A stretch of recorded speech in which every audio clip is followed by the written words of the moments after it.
As we think about this topic this evening, I wonder if you have come across a most recent phobia called nomophobia.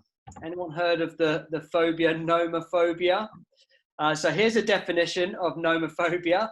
It's short for no mobile phone phobia. And this is exactly what it sounds like: the fear of being without your smartphone. According to a study of 1,000 people in the UK, 66% of the population fears losing or being without their phones at any given time. Some of the symptoms of nomophobia include anxiety or negative physical symptoms if you have lost or cannot use your smartphone, obsessively checking to make sure you have your phone with you, and constantly worrying about losing it somewhere. Interestingly, the study found that women suffer from this more than men. So there might be a debate there in your discussion time. If this sounds like you, experts suggest employing common anxiety relieving relaxation techniques like yoga and deep breathing. Nomophobia, or maybe FOMO, is what brings about anxiety for you. So the fear of missing out is what induces anxiety. Here is one female in her 20s talking about her post-lockdown anxiety. Oh, your audio is just broken up, Nick. Well, maybe it's just for us. Can anyone else hear him? No. Yeah, he was broken up for us. You're completely dead. Oh, right, okay. Oh, yep, now we can. Can you hear me now? Yeah. Yeah. Okay, so here we go. This is FOMO, so fear of missing out. This is what induces anxiety for some. Here's one female in her 20s talking about her post-lockdown FOMO anxiety, which was written slightly tongue-in-cheek. So this is what the article says below that screenshot you see there. So she writes, it took about 15 minutes after the government announced the roadmap out of lockdown for my optimism to be replaced by panic. I want to see my friends, sure, I love them to bits, but only on the condition that everyone else I like, dislike, work with, studied with, went to playgroup with, have on social media is not having any experiences that might threaten to overshadow or be more enjoyable than mine. With the return of socializing comes the return of fear of missing out, and I suffer disproportionately. I haven't got to the root of whatever psychological misalignment means, that the prospect of not being at something pushes me over the edge, but my friends and I in year 5 used to take turns plotting to show off about what we'd been up to at the weekend to whichever girls in our group weren't invited. So it's been a long affliction. We're all still close, and I promise we'll no longer do this. But she says, an upside of lockdown has been that I haven't had to worry about what everyone else is up to. It's the peace I will never know again. If my Saturday night is spent picking at my face in a magnifying mirror at my dad's house, lit by the glow of Tracy Beaker streaming on my work laptop, I can sleep easy in the knowledge that life cannot legally be better for anyone else. But fast forward to the early hours of post-roadmap Tuesday morning, and I was in cold sweats booking tables at a pub for May, worrying that if I don't get in quick, my summer would be ruined. Immediately followed by regret. Have I timed myself down too soon? Can I ditch my own birthday if something more fun comes along? So whilst this has a humorous side to it, of course, I really don't want to undermine the part anxiety can play in our lives in more serious ways. As we can see from these stats here, mental health and particularly anxiety is a serious thing in society. We see here in the Mind website, 1 in 4 people will experience a mental health problem of some kind each year. And you see there, top of the list in terms of diagnosis is mixed anxiety and depression, 8 in 100 people. And these stats won't, of course, report on the cases that are not reported or maybe mild anxiety that others experience. But as we think about anxiety, how can we define it? Well, the NHS define it as anxiety is a feeling of unease, such as a worry or fear that can be mild or severe. Everyone has, the NHS website says everyone has feelings of anxiety at some point in their life. For example, You may feel worried and anxious about sitting an exam or having a medical test or a job interview. And during times like these, feeling anxious can be perfectly normal and actually a good thing to help us be ready for whatever it is that's coming. But some people find it hard to control their worries. Their feelings of anxiety are more constant and can often affect their daily lives. I think it's important that I just make a note at this point, just to clarify really what I won't be trying to achieve in this talk this evening, but also my intentions in speaking on this topic. So firstly, I don't want to claim to be a professional in mental health and particularly anxiety. It's a big topic that can affect people and each person very differently and for different reasons. And our hope is, and we look forward to interviewing Rachel Ruddy, who will be giving us some insight into this area as a healthcare professional. But my hope is, in this time now, is to think about anxiety that affect people broadly speaking, to raise some not exhaustive thoughts, but to raise some thoughts, but not exhaustive thoughts on what might trigger anxiety day to day. And to think particularly about modern day life, effects of social media, for example. But then to give some broad biblical thoughts on why humans experience anxiety and offer some biblical responses to how we can work through the things that make us anxious from a Christian Bible perspective. And broadly speaking, my hope this evening really is in many ways to raise the discussion and the conversation on this. Not necessarily to give conclusive answers on it, but to get us thinking about it and to think about how we can approach anxiety from a Christian point of view. So as we think about cause of anxiety, there are many things that can trigger anxiety, whether it be job security or performance or relationship status, spouse, whether that be with a spouse or friends. It could be the opinion of those around you. Maybe a social status that brings us anxiety, or it could be our image, our body or physical image, or it could be our public image. It could be health concerns. It could be things that have happened maybe in our historical health history that we fear may relapse and come back. It could be social anxiety, the fear and the dread of walking into a room of people that we know or don't know. Or the fear of being in a situation where we're having to chat to someone we've never met before. Or it could be social dynamics of the peers around you. You're in those situations where you've got peers around you who maybe are very different to you, and you feel anxious about that. I remember in my university days as a sportsman, I was at Loughborough University and I joined the hockey team, and my first experiences of a fresher in a hockey team at university weren't a great one on nights out. In other words, if you're a first year, you generally don't get the best kind of rub of the green in terms of all that's happening in the socials. They make you do some pretty kind of hideous and kind of cruel things. But I do remember one occasion where actually I was a third year and I managed to get my own back on the first years, the freshers. We were playing against a hockey team called Indian Gymkhana, and these guys were a good hockey team. They were mainly from an Indian background, and we loved playing against this team because they produced the best match teas, which was basically a full-blown curry. So whether we won or lost, it was always a great place to play for the match teas. And so me and a few other third years thought it would be a nice idea to play a little trick on our freshers. And we spoke to the captain of the opposition and said to them, look, we've got a couple of first years in our team, and they really, really like spicy curry. And so we're wondering if you could just make sure you put an extra bit of spice in their curry for their match tea. And so they obliged. They didn't argue with us. And so the food came out. And of course, for the second and third years, the food was fine and we flew through it, having asked obviously for more milder curries, at which point the first years were in agony trying to eat theirs. And of course, we were saying, guys, look, what's the problem? The food's fine. We've all got the same food here.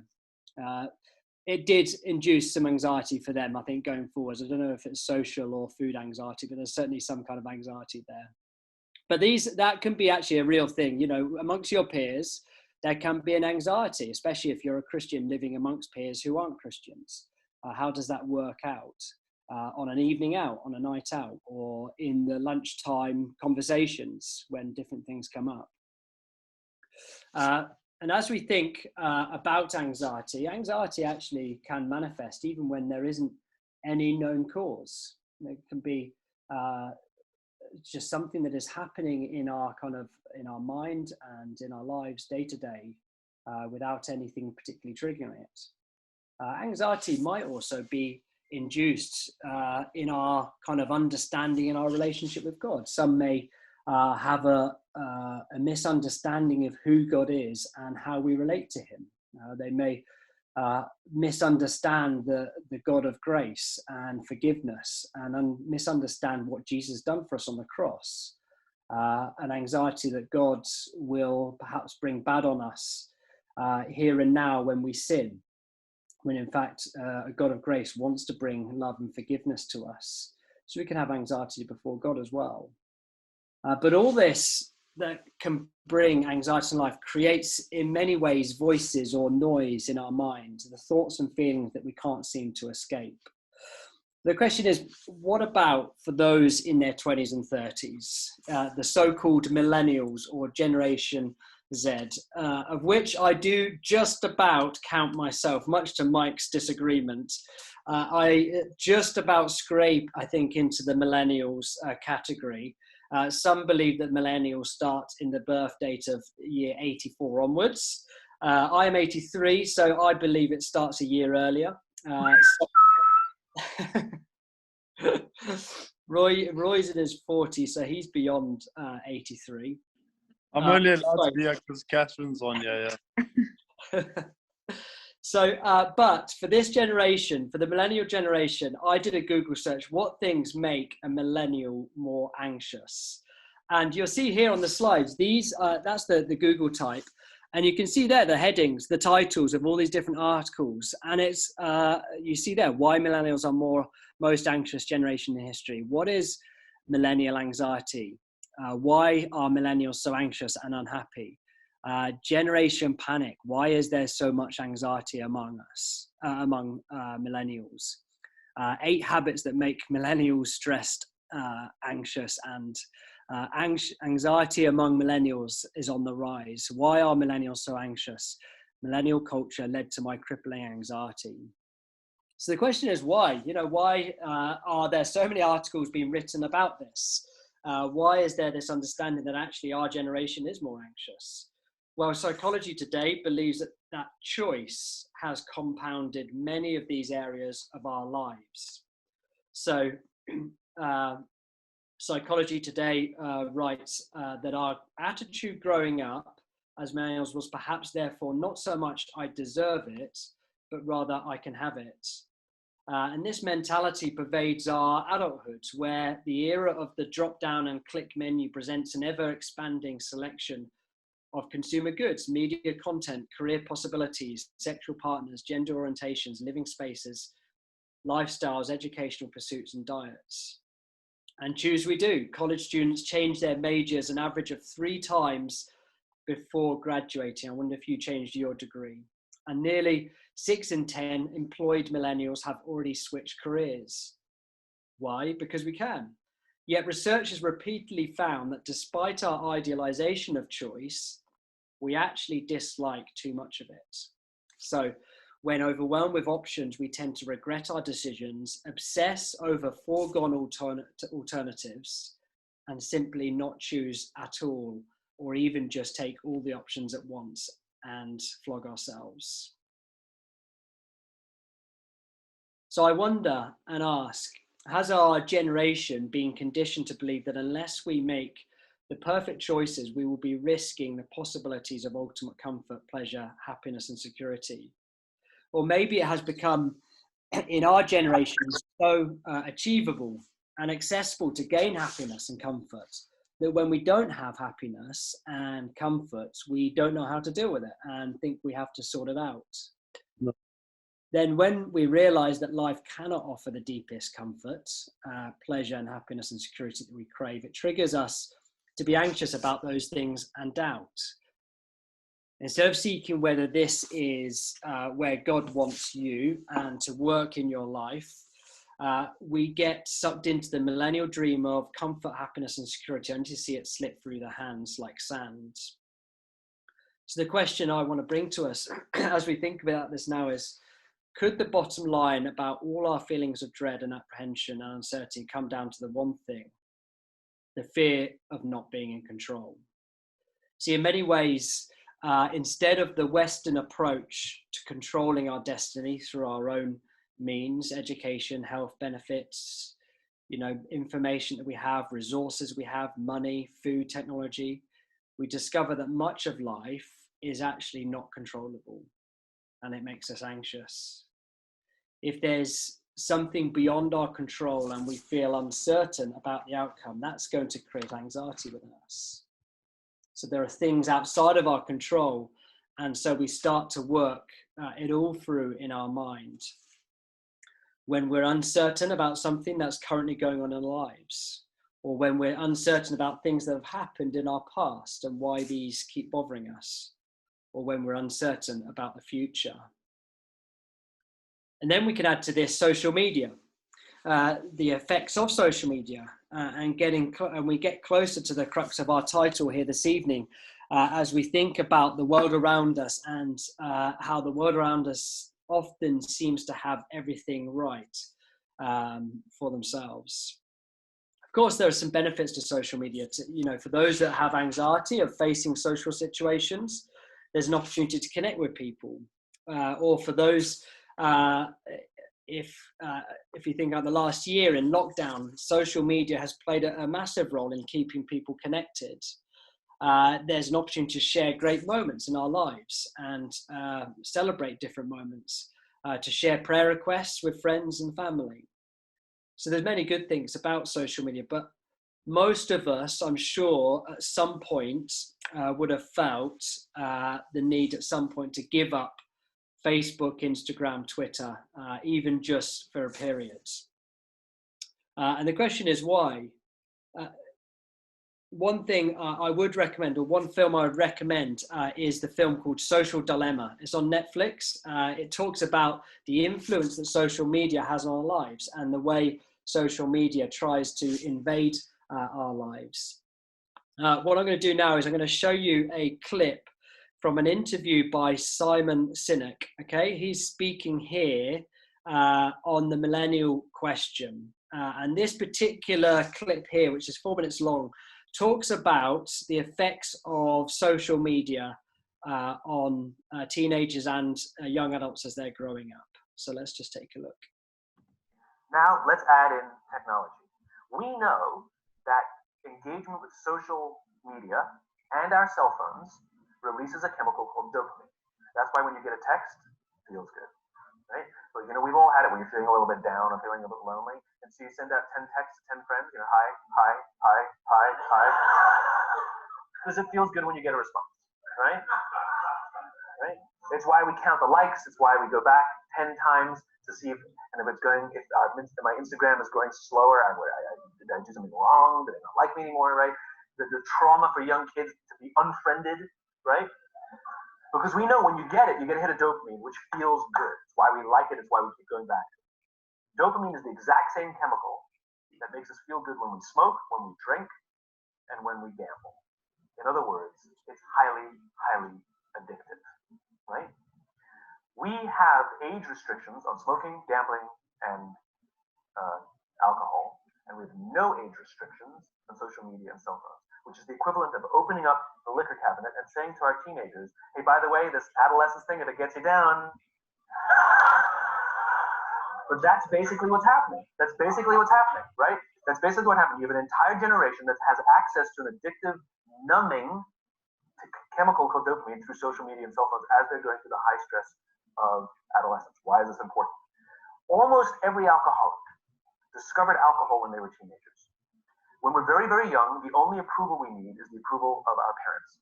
And as we go through adolescence, we make this transition where we now need the approval of our peers. Very Mark, frustrating for our parents. Very Mike, can you just pause the video? allows us to acculturate outside of our immediate family. Yeah. Did you share sound, computer Oh, sound? it's not working. Sorry. The video is stuttering quite a bit. Did everyone else get that as well? It was working okay for me. Worked fine for us. Okay. I don't want to blame you, Nick, but I think I'm in the clear here. Was it? Did you share computer sound and Yeah. video? Computer sound as well. Maybe I can hear the sound well, but the actual video is buffering. But you know, there's two men, two different voices, so it's pretty clear.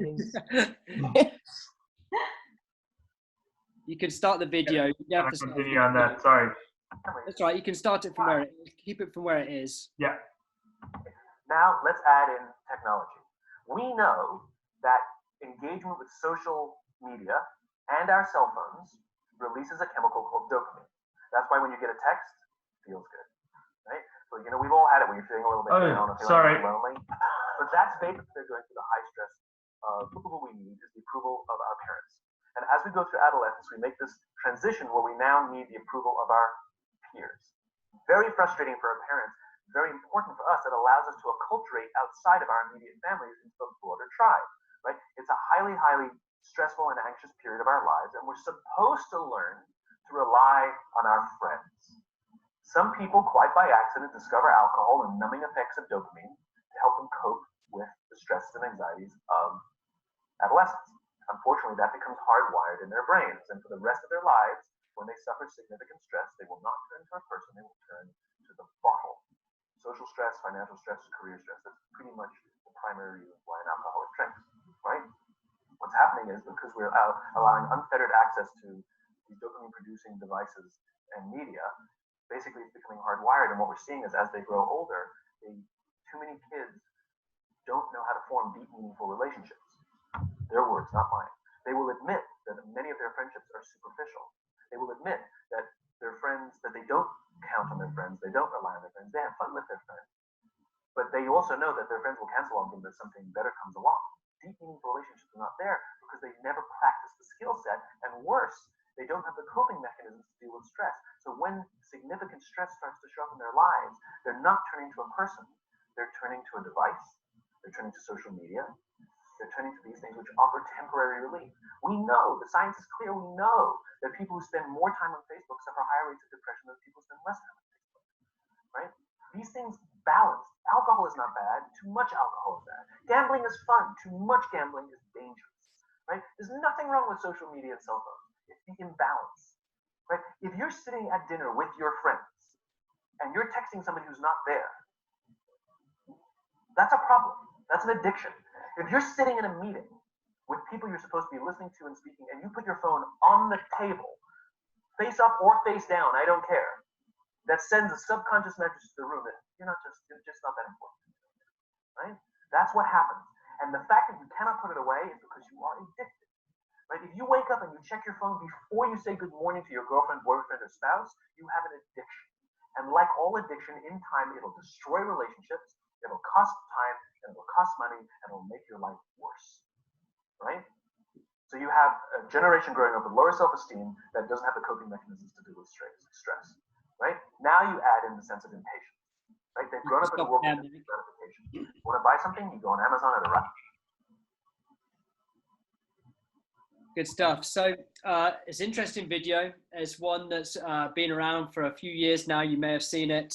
It's a longer interview. It's a 15-minute interview, and I do recommend watching it online. There's a bit more to the interview, but it is very thought-provoking and challenging. But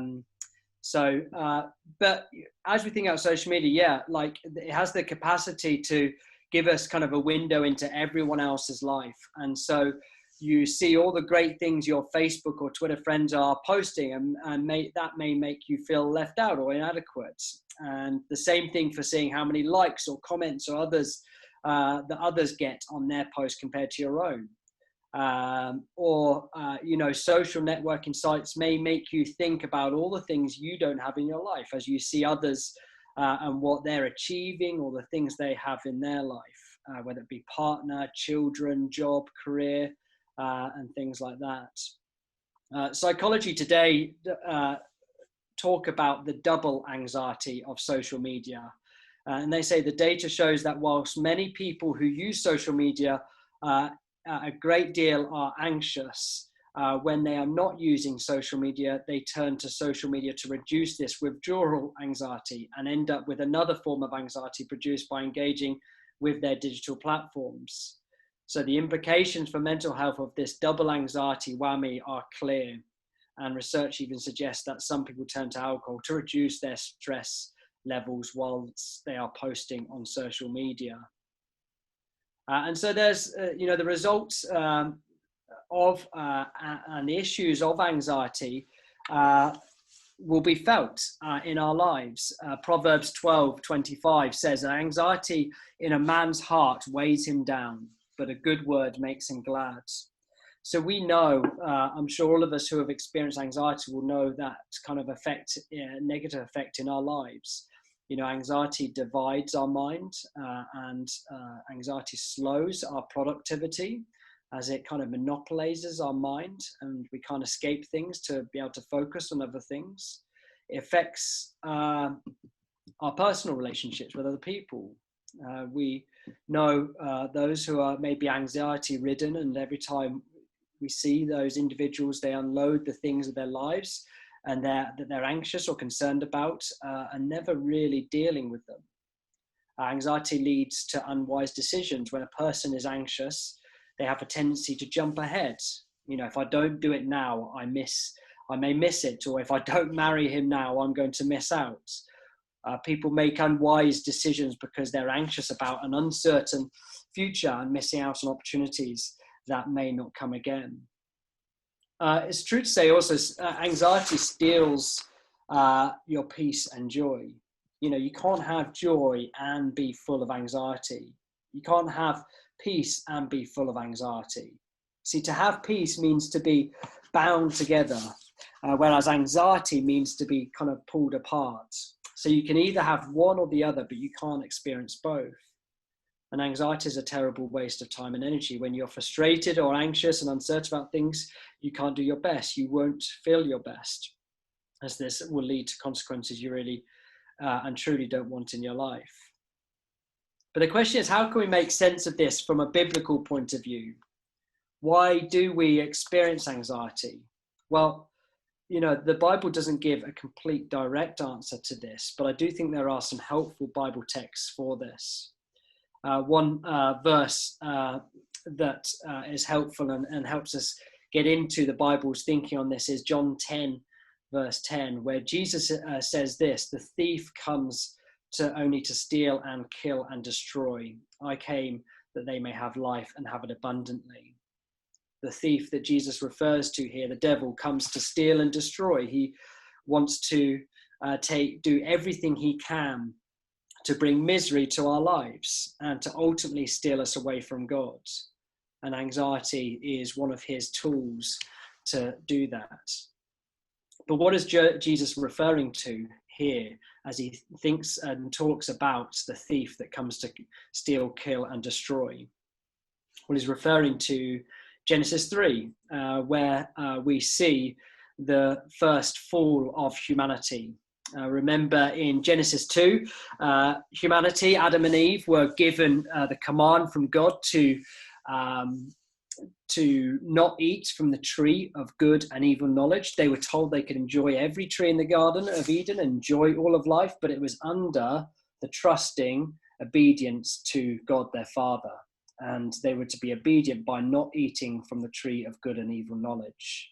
But we know the dialogue in Genesis 3 talks where we see the serpent, in other words, the devil, talking to Adam and Eve and tricking them into basically disobeying and taking right and wrong for themselves. So instead of trusting God's good and evil knowledge, they decide for themselves what will be good and evil for themselves. But the result of this, and this is where we get to this evening's topic, the result of this we see in 3 verse 10 is this. And Adam, this is Adam speaking, and he said, I heard the sound of you in the garden and was afraid because I was naked and I hid myself. So we see here, instead of being at peace with God, at peace with the world around them, at peace with themselves, Adam and Eve, as representatives of humanity, were now living in fear. You might think, okay, what's the big issue here? Well, the big issue here with this disobedience of Adam and Eve was the fact that they were making themselves now independent from God. They were created to be dependent on God, as creatures of the Creator, to be wholly dependent on him in all things. But by going their own way, they had now made themselves independent of God. So at this point, you might be thinking, well, hang on a minute. Are you saying that the anxiety I'm experiencing is because of my sin? Well, just to be clear here, right at the beginning, as we look at the Bible, I'm not trying to make a direct causal link between the two, but rather giving a foundational understanding as to why humans have experience of anxiety instead of peace, generally day to day. But it is true, that said, that anxiety may be increased because of idolatry in our lives. Of course, Romans 1:25, which we looked at a few weeks ago in church, talks about how we, as human beings, make idols, which is where we we worship created things instead of the creator God. So we worship the things of this world and look to define ourselves and gain self-worth and value from the things of this world, instead of God himself, our creator. For example, if I worship my sport instead of God's, I'll end up defining myself by my performance. And so as I approach my game, my season, my career, I could be crippled by that anxiety on the pitch. And that's the same for relationships, social friendships, image, reputation at work. So there may be cases where, of course, idolatry and putting our sense of identity in the things that make us anxious is leading to that anxiety. So we mustn't discount that. But not all anxiety is caused directly because of our sin. You know, if someone is anxious because they have had cancer, they've had treatment and recovered from it, they may have anxiety that it will return. Now, that is not sinful. It's not linked causal to a sin. It's the same with PTSD, post-traumatic stress disorder, is not sinful. But they are part of a broken world that we live in. And that's where we see Genesis 3 helps us understand where that all started. And Genesis 3 has ripples all the way through creation as we know it. But it's really important to know that as we see Jesus' words, remember Jesus' words, it'll come up again in John 10:10. God does not want us to remain in our anxiety. He says here, I came that they may have life and have it abundantly. Does that mean we can be free of anxiety? Can we be totally kind of exempt from anxiety? Can we be set free? Well, the Bible doesn't necessarily promise us to be free from anxiety, but it certainly gives us the tools to deal with anxiety. But the world will come up with many different suggestions as to how we can be free from anxiety. Good Housekeeping has the answers. Here are some slides from Good Housekeeping. I know you're all regulars and subscribers to goodhousekeeping.com, so these won't be unfamiliar to you. But here we go. Okay, let's look at some wisdom here. Right, okay, so number one, according to Good Housekeeping, is that missing out on sleep leads to anxiety. Okay, so anyone anxious of oversleeping, their work from home meeting at 9 o'clock, okay, you've now got an excuse. You can now say to your boss, sorry, I couldn't make the 9 o'clock. I need to deal with my anxiety and sleep a bit longer in the mornings. So there we go, mental health. They can't argue with your mental health. Next one, sitting too much. Okay, sitting too much leads to higher anxiety. So no more lounging on the sofa, internet surfing, watching Netflix. Gutted. Right, let's look at the next one. Light, not getting enough light. Who's heard of seasonal affective disorder, SAD? Yeah, there's a few nods there. Okay, SAD is a real thing, especially in Jersey or the Northern Hemisphere. So according to this, you will have increased anxiety if you do not get enough light. So it's maybe time to invest in that sunlight producing lamp for the bedroom. And I don't want to name names, but I can confirm a colleague of mine has one of these at home and speaks very highly of it. Okay, so it'll only cost you a mere 200 quid apparently. So get one of those, and I'm sure you'll be able to claim it as a work expense again on mental health grounds. So more light, eating too much junk food. Say goodbye to the 2 for Tuesday and late night doner kebab. Sorry guys. Next one, having a messy house. Right, okay, so sorry men, time to clean up the rat pit. Next, skipping meals. So I don't want to name names, but I can confirm one amongst our community, 20s and 30s community, regularly chooses a packet of digestives for breakfast or lunch, or both, instead of a proper meal. So I think we need to lovingly, if we see Obi eating digestives, we need to have a word, okay? We are here to support each other. Lastly, I don't think this is an issue for any of us. We have a full control over scrolling on our phones, but it does say that this leads to more anxiety as well. So there we go. There's some words of wisdom from goodhousekeeping.com. I think we're sorted. Now, of course, whilst I don't want to discount the value in following any of these, I'm sure lots of them would help gain some marginal gains as we deal with anxiety.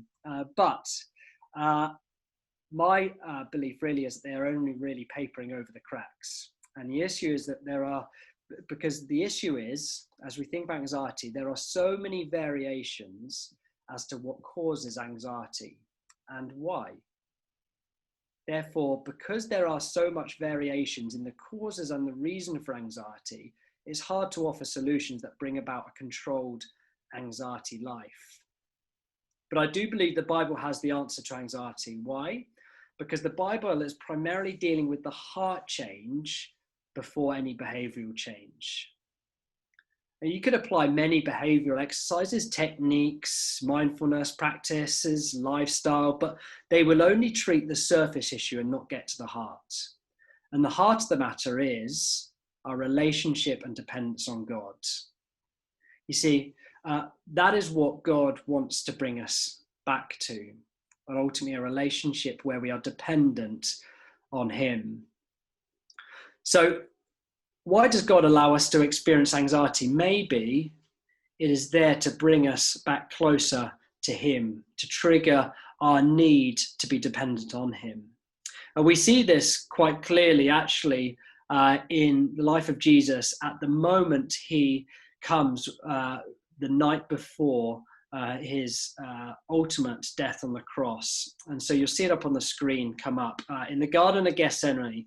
So as we see here from Mark 14, it's a great example of where Jesus is greatly in great anxiety. So let's just read the passage. So this is Garden of Gethsemane just before the Good Friday. So this is like your Thursday evening of the Holy Week. It says here, verse 33, and he took with him Peter and James and John and began to be greatly distressed and troubled. And he said to them, my soul is very sorrowful, even to death. Now, I think this is encouraging in one respect, that actually even Jesus was experiencing great distress and anxiety. And we see here in verse 35, going a little further, he fell on the ground and prayed that if it were possible, the hour might pass from him. And he says in verse 36, Abba, Father, all things are possible for you. Remove this cup from me, yet not what I will, but what you will. You see, Jesus is kind of in many ways fully aware of where he's going. He's already predicted that he's going to die on the cross and to rise again. So he is aware of what is coming. But yet he still has that great deep stress and anxiety of what's to come. And I reckon there's probably nothing more anxious or anxious inducing or distressing than knowing that you're just about to die on the cross and ultimately separated from your Father who you've been with since the beginning of time. And yet we see here Jesus is asking that this be taken away from him. As you experience your anxiety, we can follow Jesus' encouragement here, that actually we can pray to God that he would take this anxiety away from us, take the situation away from us that is bringing anxiety to us. But at the same time, we see in this prayer here, Jesus is also trusting in God's will, yet not what I will, but what you will. And we see Jesus goes through this repetition of prayer 3 times.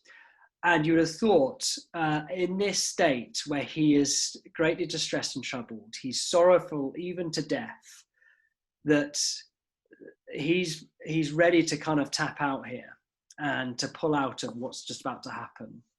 But having prayed 3 times, we see in the next slide, verse 31, and he came the 3rd time and said to them, are you still sleeping and taking your rest? It is enough. The hour has come. The Son of Man is betrayed into the hands of sinners. Rise, let us go, be going. See, my betrayer is at hand. So you see here, his situation hasn't changed. His situation hasn't changed. But his outlook and his trust in God, his dependence on God, has been placed in the right place. And so we see here, in many ways, the Bible story is a story of rescue, a rescue story saving humanity and human beings from independence to bring us back to being creatures dependent on God as our true Father. I wonder if you've come across the phrase, control the controllables. Control the controllables. It's quite a big saying in many different contexts. It's a big one in cricket. Of course, I'm not biased when I say this, but I reckon cricket is the hardest job in the world, particularly batting. Okay, there's so many variables you cannot control. Okay, take like compared to like finance, for example. Finance, if you've got a calculator, you're fine. There's no uncontrollables. You got your calculator, you're fine. Okay, rugby is a glorified game of tag with a few scraps in there. Batting, however, you've got pitch conditions, wind, humidity, bowlers' plans. And you've got a split second to respond to a hard object coming at you at 90 miles an hour, okay? I reckon it's the hardest, most trickiest job ever, and the job that brings about most anxiety. And that's why ultimately cricket is God's sport. You have to believe in God to do well at it. So there's my justification. But as we think about control the controllables in life, how does that impact our relationship with God? Because joking apart, there will be times in life when actually we cannot control what is happening around us. We cannot control other people. We cannot control situations and scenarios. How are we going to show our dependence on God? Well, Philippians 4 verse 8 says, do not be anxious about anything, but in everything by prayer and petition with thanksgiving, present your request to God, and the peace of God, which transcends all understanding, will guard your hearts and your minds in Christ Jesus. When you're anxious, what is your tendency? If you're anything like me, you start to play it all through in your mind. It can't be that bad, you think. It's not true, or I need to do this, or I need to do that. We may resort to alcohol, or social media, or Netflix as a form of escapism. We may take things into our own hands, only to discover that anxiety is still there, or even worse than before. But we see here, Philippians 4 says that we are not to be anxious about anything, to bring all those voices, all that noise, and all the thoughts and feelings and bring them to God. And that is just what Jesus did in the Garden of Gethsemane. You see, it's not wrong to experience fear and anxiety, but if we allow it to overcome us and stay with us, we are showing to God a dependence on ourselves and not God. We show our dependence on God by praying and bringing our requests to God and trusting him for his plans. Of course, there may be situations where, as an individual is doing that regularly, showing dependence on God, and yet they still have a deep, maybe a medical need to deal with the anxiety they're experiencing, to gain professional help. But even in those cases, we can encourage friends who may be struggling in that way to come to God, to show their dependence on God, a God who has control and power over all of life and the power to change our hearts as well as situations around us. You see, ultimately, the gospel doesn't work to make you independent and self-reliant, but the gospel works to make us willingly dependent on God and the community of grace he has placed us. John Piper, we're going to skip a slide here, Mike, so go to John Piper's quote. John Piper said this: "I call you today to stop defining and limiting your future in terms of your past and start defining it in terms of your gods." In practical terms, I think it'd be good to share with Christian friends your experiences of anxiety. You know, there's much more awareness now amongst men to encouragement to share whatever it is that they're thinking through anxiety-wise in their mental health. You know, in sport, there's big campaigns to raise awareness of mental health amongst men, having had such high rates of suicide amongst men in the Western world. But we must follow Jesus' pattern and Paul's commands to come to God in prayer and devotion. And just as I finish now, I think one thing that I would encourage us all to do is to look to the Psalms. See, the Psalms are a great illustration of Christians, followers of God, coming before God with their emotions. You know, I encourage you to look at them. Psalm 6 verse 3 says, "My soul is also greatly troubled, but you, O Lord, how long will you keep me here?" Psalm 27:1, "The Lord is my light and my salvation, whom shall I fear?" Psalm 31, "In you, O Lord, do I take refuge. Let me never be put to shame. In your righteousness, deliver me." Psalm 63, "You, God, O my God, earnestly I seek you. I thirst for you. My whole being longs for you in a dry and parched land where there is no water." You see, Christian meditation is not about emptying our minds or filling our minds with things of the world, but rather filling our minds first and foremost with God's and his truths from the Bible, to meditate, to think about something more deeply. For Christians, that is God's word, filling our minds with that, addressing our soul with those truths. Psalm 103 does that. Psalm 103 starts, "Praise the Lord, O my soul, all my inmost being, praise his holy name." You see, the psalmist there is talking to his own soul. He's filling his own mind with these truths. A few verses down in Psalm 103, it says, "He made known his ways to Moses, his deeds to the people of Israel. The Lord is compassionate and gracious, slow to anger, abounding in love." You see, those two verses are he's reminding himself of what God has done in the past. He made known his ways to Moses, his deeds to the people of Israel. And then that famous phrase, which you see throughout the Old Testament, the Lord is compassionate and gracious, slow to anger and abounding in love. You see, in his distress, he is reminding himself of God's truths, bringing all his anxieties, all the noise in his head to the truths of God and who he is. It's hard to know why God lets us go through things, but a trust in God is despite whatever situation we are facing.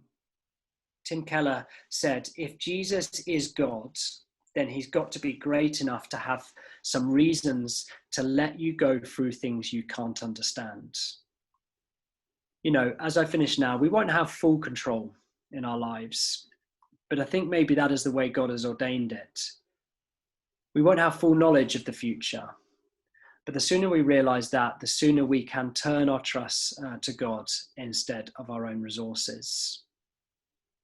I'm just going to pray now. I will be posting a couple of links which are useful to think about on this topic. One on Christian meditation or mindfulness from Christianity Today by someone called Jen Wilkin, which gives a good understanding of coming to the Bible for mindfulness and Christian meditation. Also an article by Rachel Ruddy, who we'll be hearing from in a moment, about how we can go out into creation and see creation and give thanks to God for the creation around us. It's the same kind of mindfulness that someone might have when they're playing sport, filling their mind and giving thanks to God for sport or golf or cricket or whatever it might be. Or it might be the enjoyment someone has from doing chores at home, DIY at home. They give thanks for the opportunity to put their hands to work at home. So it's mindfulness in that respect, but you're recalling those truths that you've learned in your meditation time, in your devotional times as you come to the word in prayer. So let me just pray and then we'll head into some discussion groups. Father God, thanks so much for this time where we've been able to look at this topic. And I pray now for us as we consider the things that make us anxious and ultimately bring them before you and put a framework in place to understand how we can deal with anxiety in our lives, to manage it and to not let it overcome our lives. We pray for this in your name. Amen. Thank you, Rachel, for joining us. It's great to have you with us this evening. I'm going to ask Rachel a few questions in a moment, but firstly, we need a few light-hearted questions. So these are quick this or that questions. So the first one, I think it's going to be a hard one for you, Rachel, because I think you've got both, and I know you've got both. Cats or dogs? Oh, cats every time. Really? Oh, poor Zena. Okay. So Chinese or Indian food? Indian. McDonald's or Burger King? Oh, if I have to go to one, McDonald's. I'd had a feeling you wouldn't want either there. Facebook or Instagram? I don't do Instagram and I only do Facebook because I got pushed into it. Oh dear. Netflix or terrestrial TV? Oh, you can't go wrong with BBC One. You're earning a lot of street cred here with the young adults. I've got no street cred. I'm too old for this group. Where is the nicest place you have been on holiday? Oh, an island off the north of Norway, and I will pronounce it wrong, Lofoten. It was beautiful. The sun didn't set and we camped. It was glorious. Lovely. Was that pre-children as well? Pre-children, yeah. Okay, that's a big experience. Where is the one place you would like to go in the world? I'm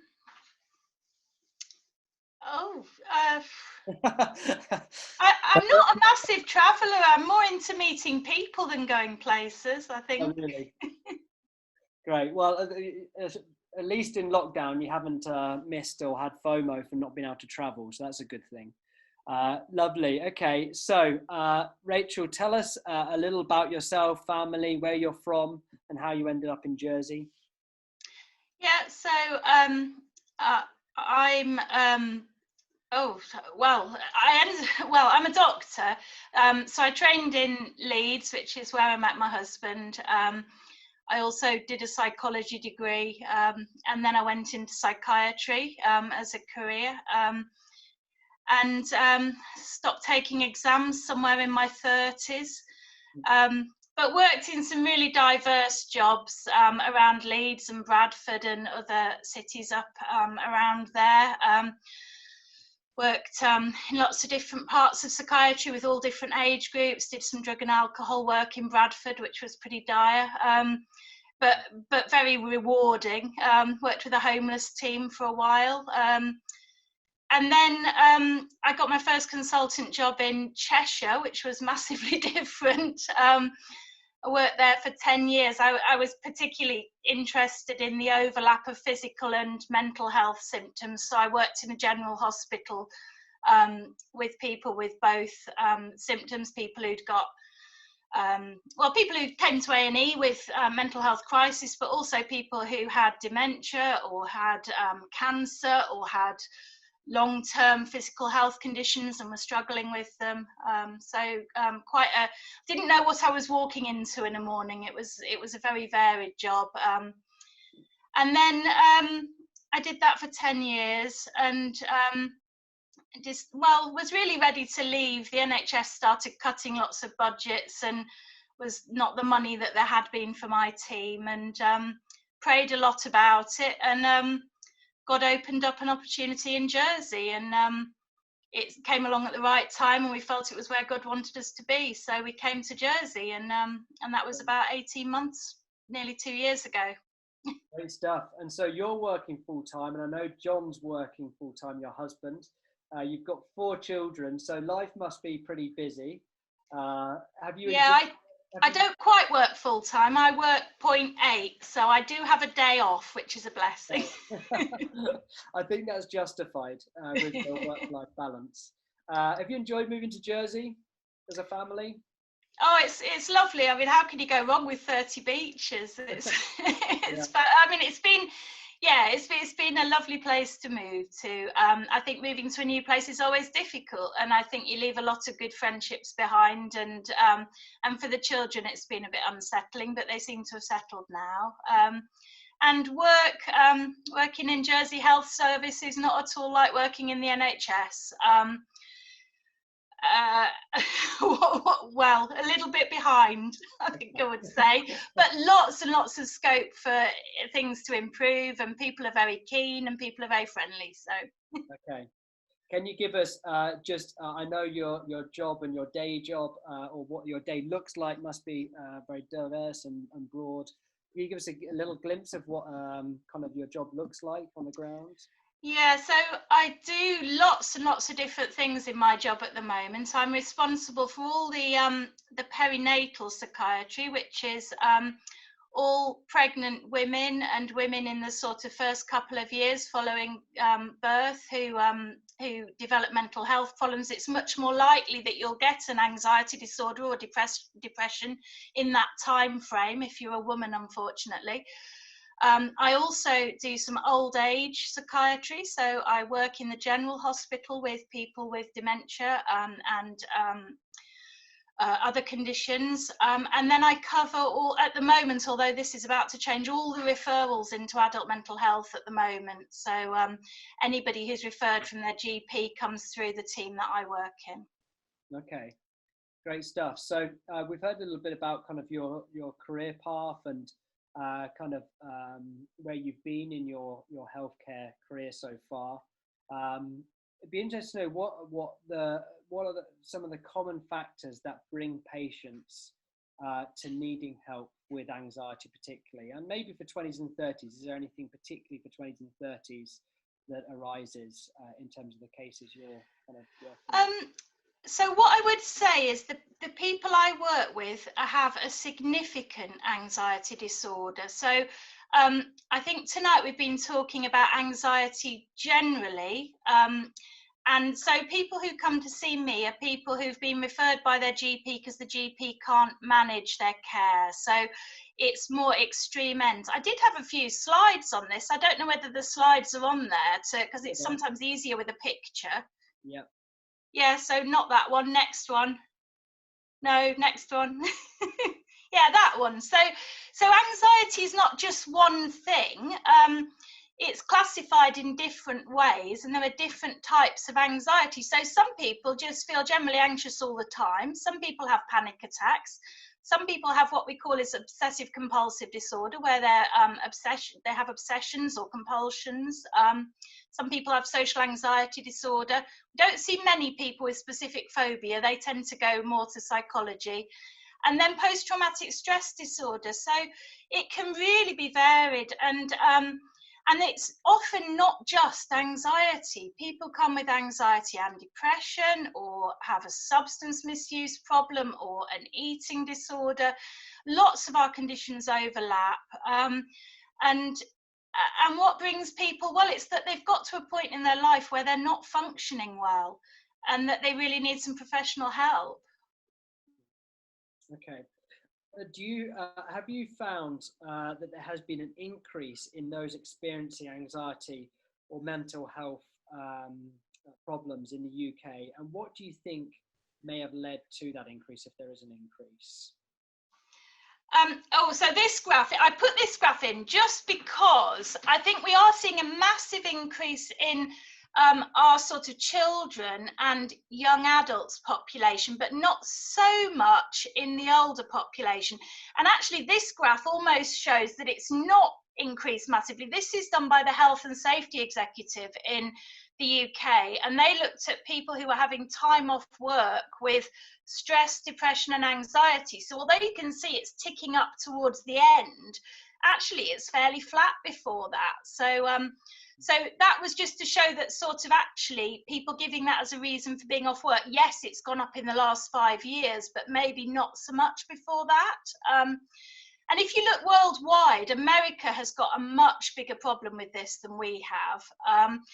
But definitely in children and young adults, we're seeing an increase. And as to what's causing it, I mean, Nick did a great job earlier of covering some of the factors, and Good Housekeeping have clearly got it down to a T, haven't they?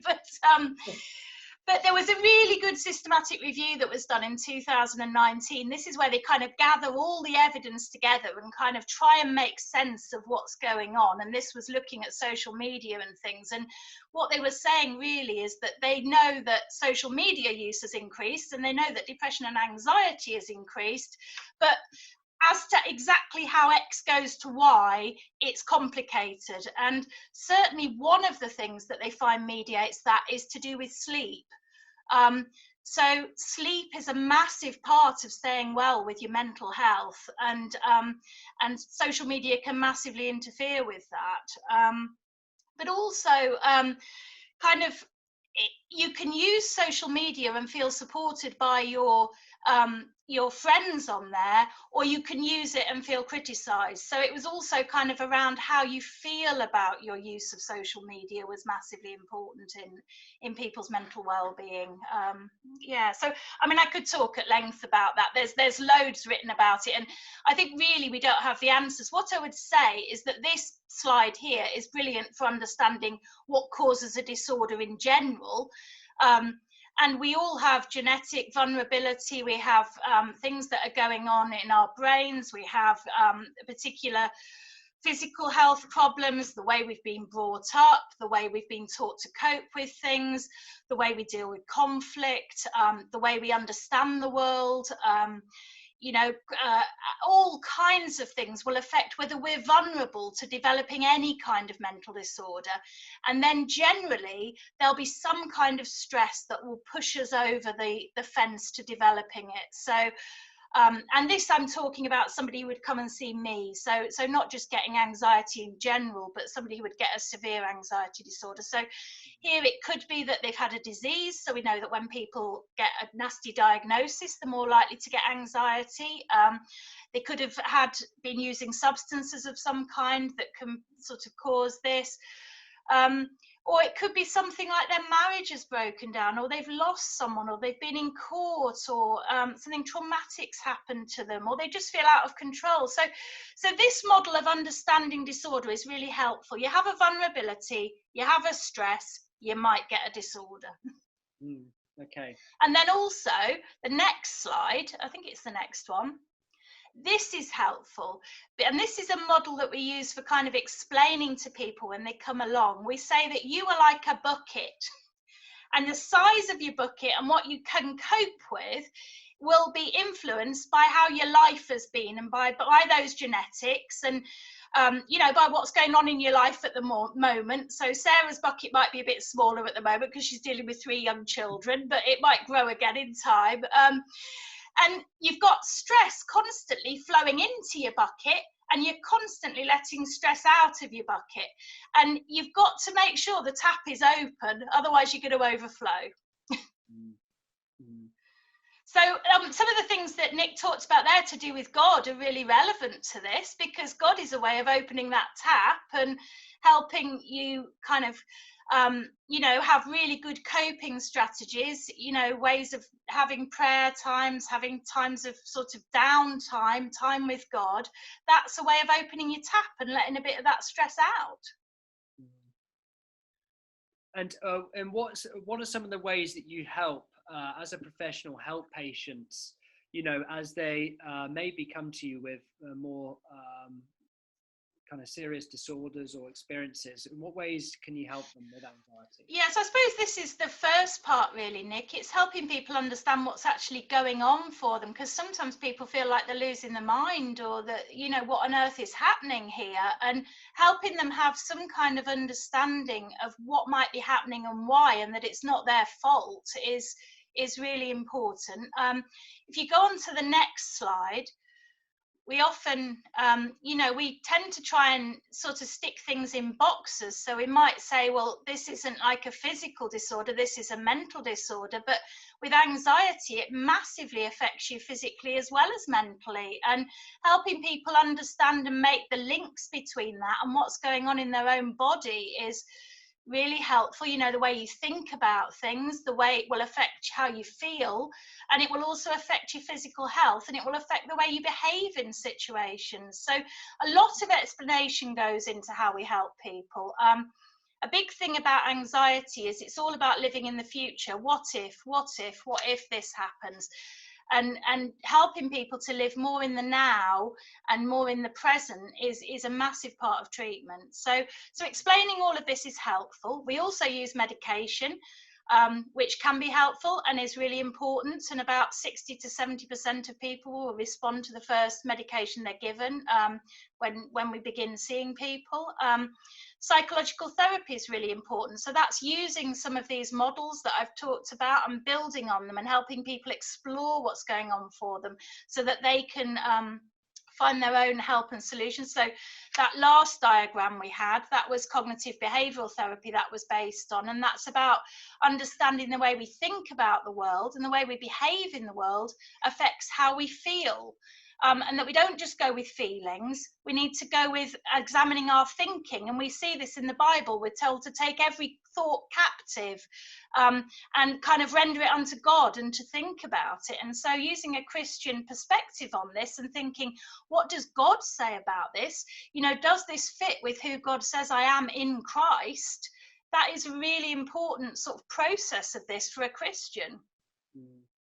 So if I remember we were talking about this in the week, I asked the question, can someone be set free from anxiety totally? What would you say to that?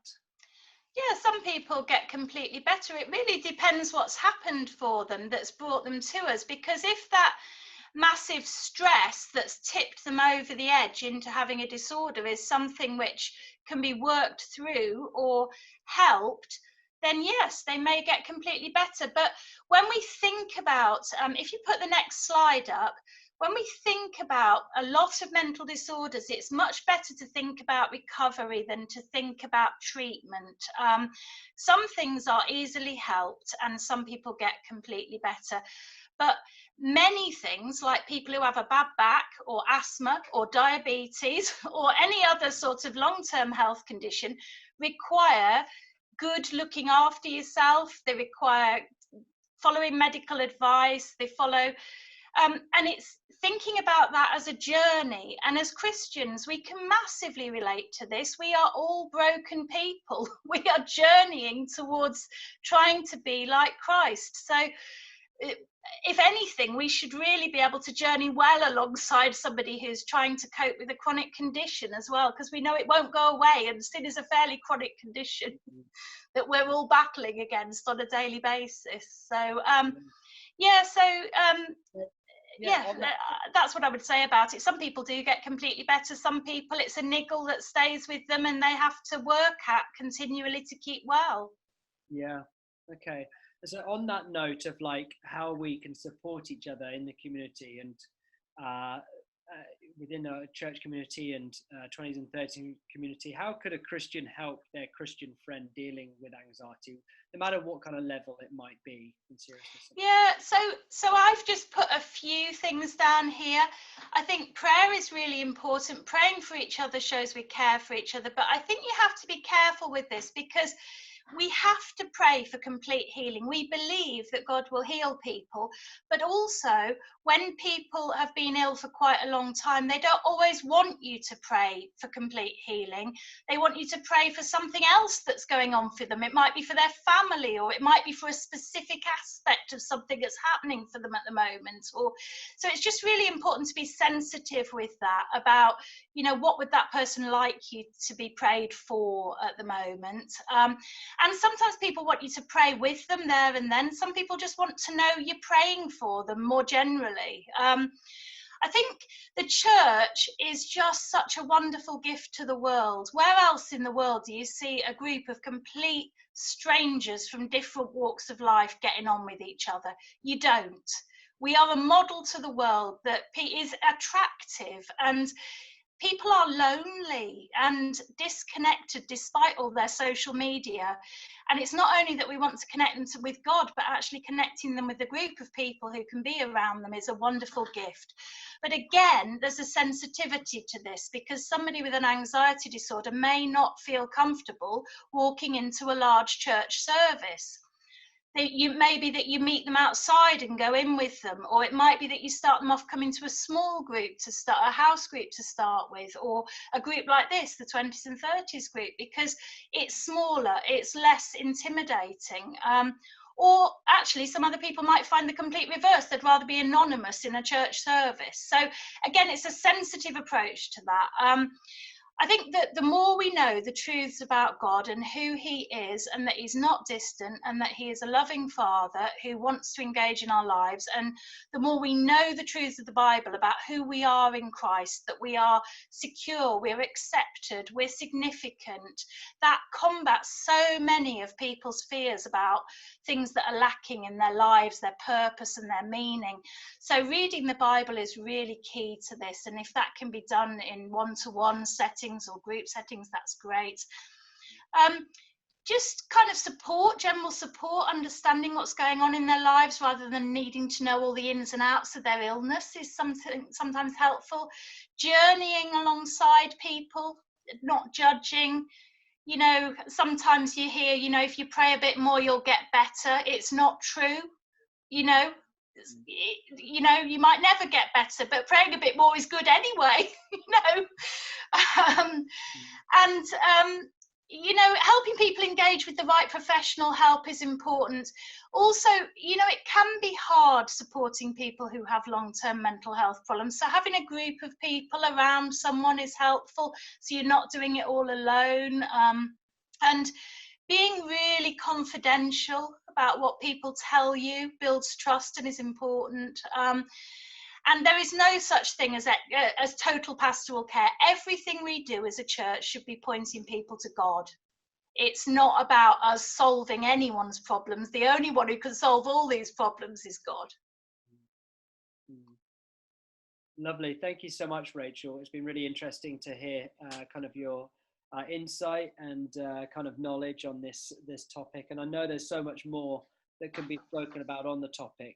Let's give Rachel a round of applause, a Zoom round of applause.